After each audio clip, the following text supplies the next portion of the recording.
Hi, David Odell here with Odell Complete Concrete. This is the solar panel install and all the wiring to the panel because this is an on-grid system. It's about 6 kilowatts this system is going to be pushing. Part one is the entire ground mount build. So you might want to check that out if you haven't built one of these yet. And this is going to be dropping the panels, hooking up the wiring, getting final inspection, and turning the power on. Right there, we were just centering the panels themselves. So we got about 17 inches overhang, and that's the maximum you can do according to the drawings, that the pre-engineered drawings that come with this DIY kit. That's what it shows. 17-inch max overhang off of these rails that are dropping down here at a 30-degree angle. And we are facing due south. And you can see how I got those measurements, the 30 degrees and the direction on the part one. But here's the install. It's really simple at this point, fastening the panels.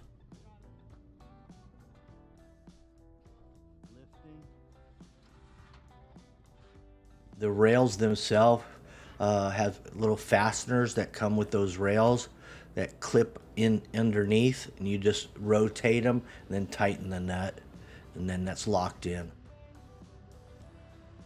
These panels, I believe, are 370 watts max output. Now I have my little tractor here, so I can raise and lower Eric up and down to drop that final one on, but we could have done it off of the ladders. We have a couple A-frame ladders that would have worked as well, but this was just quicker and easier. And we're just running all cordless tools. That's a DeWalt. We set that drill to a certain strength. That way we wouldn't hurt the frame of the panels at all.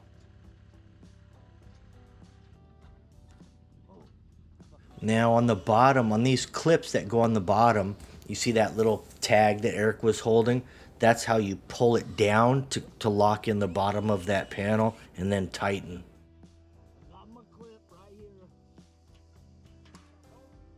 So you can see how those little fasteners clip into the rail. Real easy, nice and simple.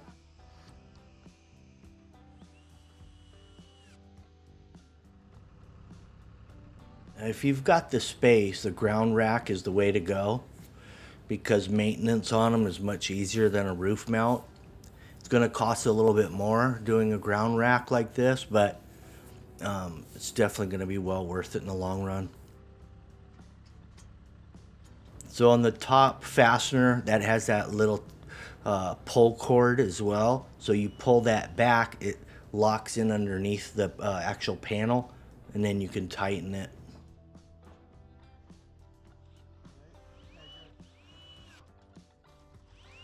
So you're holding the rip cord back while screwing it in. What I did on this ground mount system, these are 1.5 inch rails. They're 1.5 inch diameter pipes, 40 schedule, galvanized. And you notice the coupling on the right side of that top pipe. That allows me to continue this whole ground rack on out and add more panels if need be.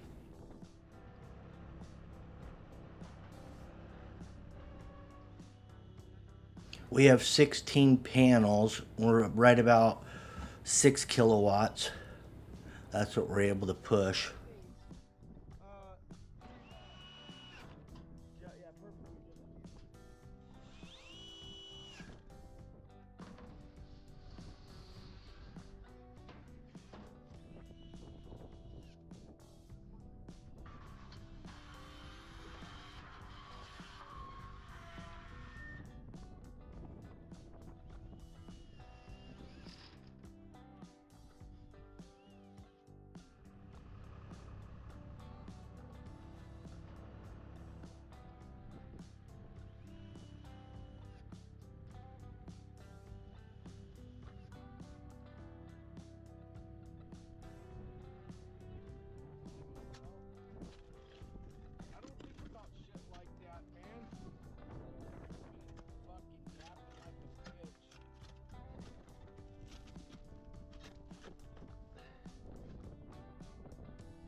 The footing of the post got in the way of the drop down for my conduit, so I had to chip it back.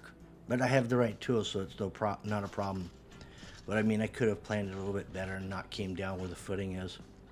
So you got to think about those things. In other words, one little detail I kind of missed right there, but I got around it.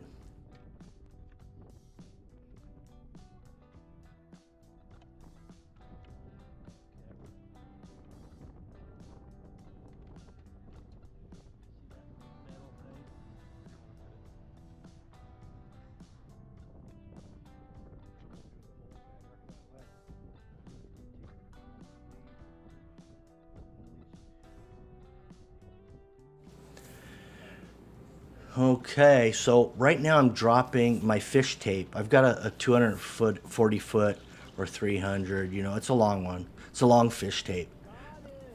And I pushed it through before I put my 90s on.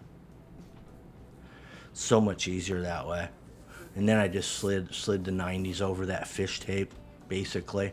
Or I fished the wire before I put the 90s. That's what I did. Yeah.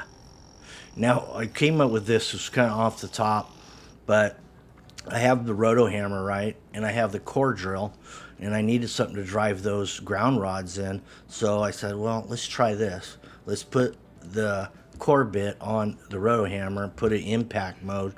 We'll try to drive these rods down, and it actually worked beautiful.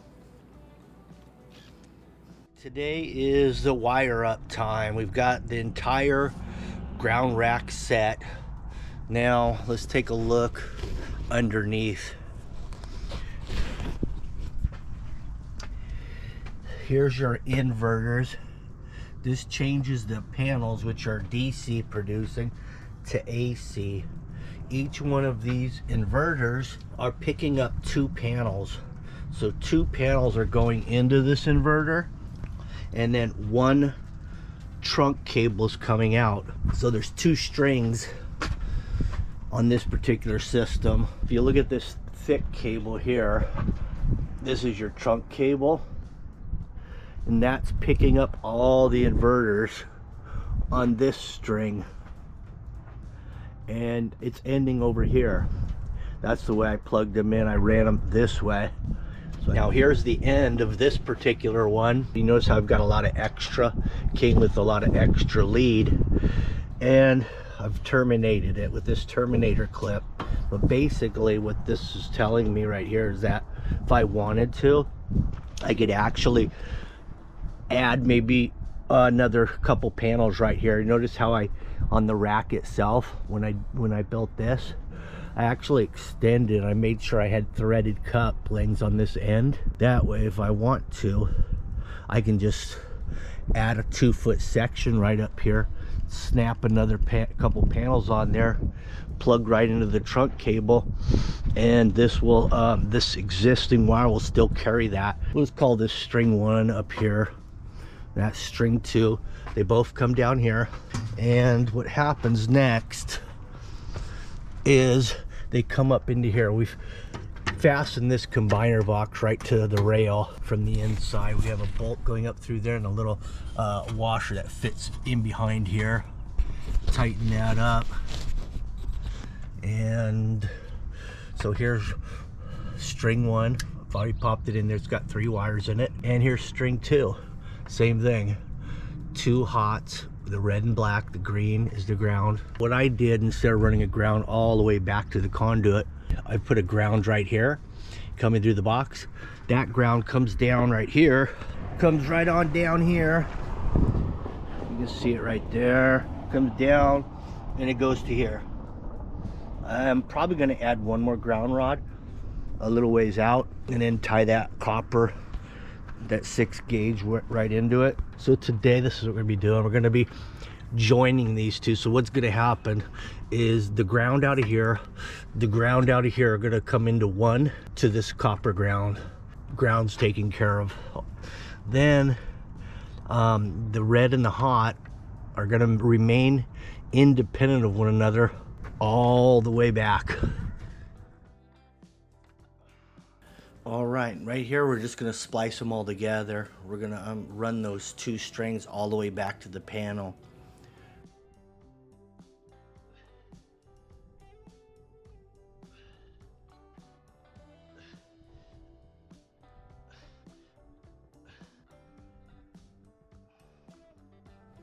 This is just your basic junction box. We fasten it. It actually came with this junction box, the kit, and we're just clipping it to the bottom of the rail. There's another attachment that it actually fastens to. And you can see my ground, my copper ground coming out of there. It's a number 6 copper ground. And that's going down right below the panel. And then I also run it all the way back to the combiner panel, and then I follow it through all the cutoff boxes and then back to the main panel. This ground travels all the way. So right here, it's important to maintain those strings separately from one another. So you really have to identify your wires, you know, especially you run out of different colors to use here. On the other end, you could get, you know, backwards if you're not careful. So you just want to identify them well. What I did is I had about 5 or 6 different color tapes. Before I pulled the wire, I taped it on the ends of the wire, and that way I knew which end was which without having to test them for continuity and all that.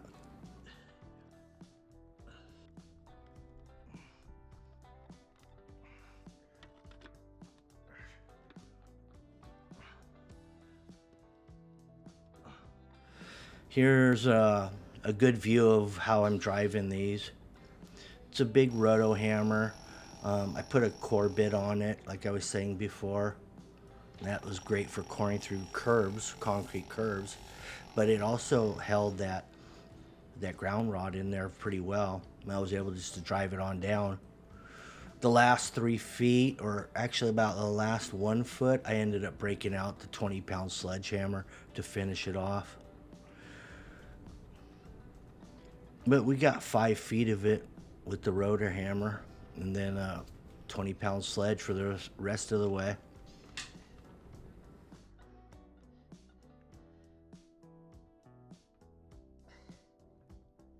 Here's the wiring diagram. Let's take a look at it. Okay, this is your solar array here. L1, L2. Those are your 2 hots off of each string. And now you drop into this J box, which I just showed you the wiring of that. That's under the array.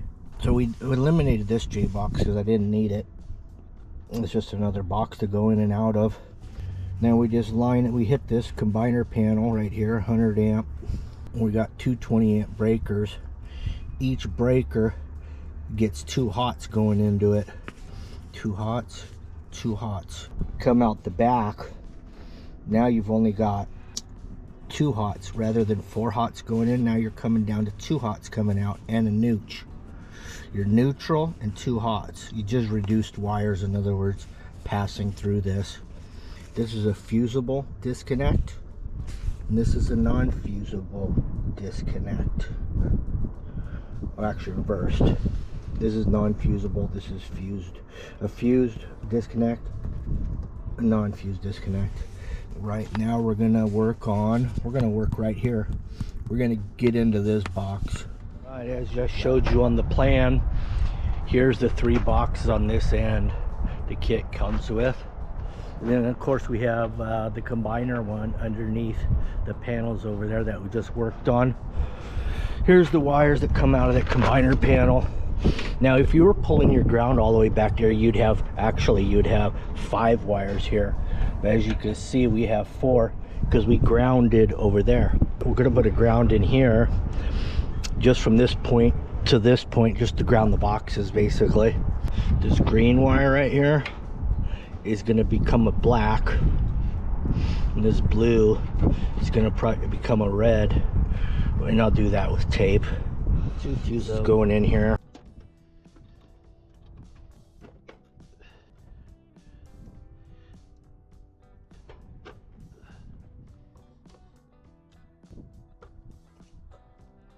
The 30 amp needs to go furthest away from your main cutoff, opposite side of that, so it's going to be right here. But here's what we got. I retaped these wires because I ran a blue. I ran all different colors, that way I could identify the strings when I got to this end, and then I just went and made them all red and black with tape. So here's what we got right here. We got 220 amps. So this is one string right here. We've got 2 hots going in right here. That's one of the strings on those panels. Here's your other string right here, and your ground right here. And I kind of connected the grounds together in this little block. See, those are your 2 grounds coming together. Now at this point you switch to a neutral. You got to drop a neutral in up here. That neutral continues all the way to the main. So there's your hot. There's your hot right there. So we've lost a wire now basically. Here's your disconnect. This is your non-fusible disconnect. There's some redundancy here from what I've noticed with these disconnects, but it's better safe than sorry. So here's your hots going in, hots going out. You've got your grounds connecting again with that block. Now over here, these disconnects, you can come in the top or the bottom, but so when you turn this off, I don't want power on my fuses, in other words. So what I did here is coming off of the main panel, we're coming into the top. So that means when I shut this off, I can still grab these fuses, pull them out. It's not hot anymore because the solar panel shuts down when it doesn't sense electricity anyway. But if you're not even comfortable with that, you could turn this one off as well before you pull a fuse. So in order to connect these 2 wires, you have to take this little plastic cover off to get in there. 1 screw. Here's your neutral coming over. So here's your neutral coming out from the other boxes, tying into this block. Now we're continuing the neutral over to the main.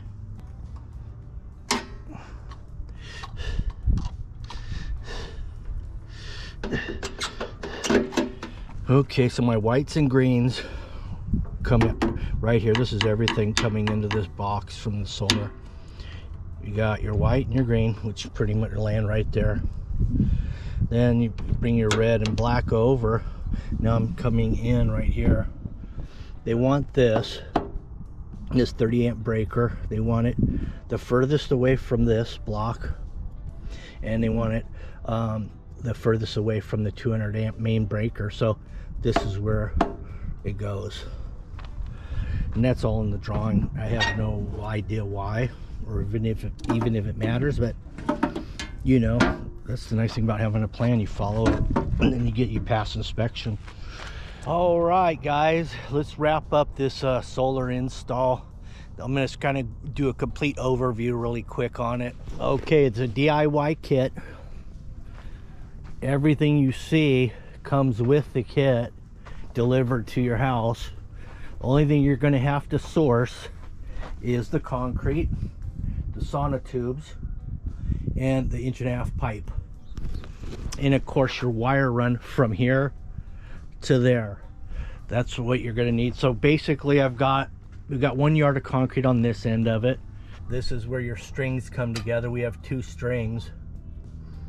We have 16 panels and 8 inverters, so every inverter is picking up 2 panels, and they run independently, each string through each trunk cable. This is your trunk cable that picks up every inverter in this line. In this line here, all these trunk cables pick up these 4 inverters. Then down here we got 4 more inverters, and they all connect together through a trunk cable that comes right up here into this box here. Now everything in here is just wire nutted. So we've got, in each trunk cable, we got 3 wires. We got a black, red, and a green. Black, red are your 2 hots. Green is your ground.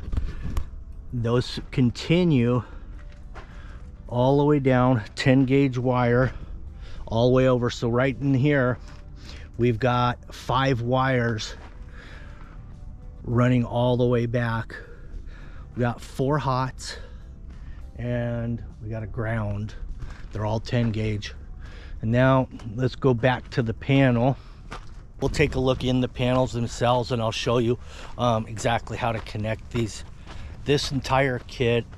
I'm doing 6 kilowatts on this system, $12,000, and it comes with all these boxes, all your fuses, It does come with the wiring from here to here, but you'll need to get your own wire from here to the panels. Let's take a look in this box.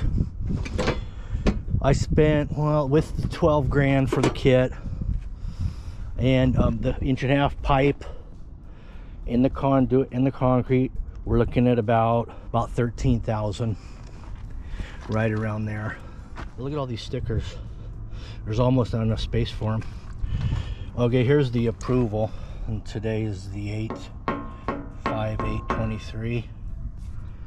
Let's approve. Well, these you have to mount to the outside, because if it was a sticker it'd probably just fall off. So I screwed them in here. Then we have another one we screwed in right here, and it's all in the engineered drawings that come with the kit. Since we passed inspection, I called the electric company, let them know that I'm turning it on now. They've already changed these meters. They changed these meters a few weeks ago. They're smart meters. Now for me to turn it on, I'm gonna hit both of these. I'm gonna turn these on. Now I'm gonna start over here. I'm gonna turn these on. Okay, those are on. There's one more breaker we need to hit. Here's your final breaker. All right. Now the system is all active. Okay, let's go down to the inverters, because before we ever were connected to the grid, all the inverters were flashing red light.